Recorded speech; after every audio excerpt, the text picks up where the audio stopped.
I think it's a very difficult decision because we are going into a very big storm.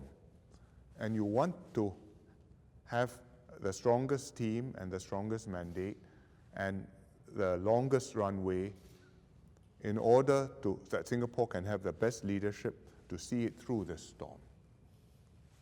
And that's a very desirable and in fact essential requirement for us to see through this together. If we were sure that the things would settle within the next 6 months, I think we can say, well, let's wait for 6 months, let things calm down, then we carry on. But nobody can say it may well get worse before I expect it can easily get worse before it gets better. And you have to make a judgment in this situation with an outbreak going on, with all sorts of exceptional measures implemented in Singapore. Is it possible for us to conduct an election and to get this done so that we clear the decks and we can go through and deal with whatever lies ahead with us? And that is the question. As I said, if you are shut down, like the UK is shut down or like Wuhan was shut down, everybody stays at home, then nothing can be organized. I mean, how do I get ballot boxes? How do I count the ballots? How do people come out to vote?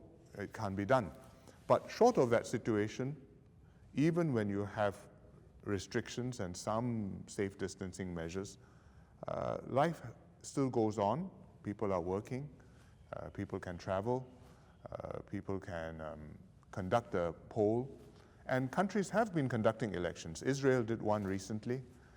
The American primary elections in several states, in many states they have gone ahead. Some postponed it, but most have carried on. So these are, to a large extent, solvable problems. You have to think of solutions for them, but it can be done.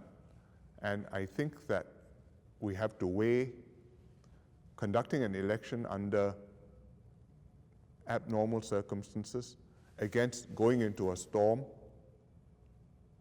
with a mandate which is reaching the end of its term. And we have to make a decision on that. I would not rule any possibility out. I think once all the all the requirements are cleared, and that includes the electoral boundaries have reported, but the electoral rolls have to be certified and republished. Once that's done, that means all possibilities are there, and then I'll have to judge the situation.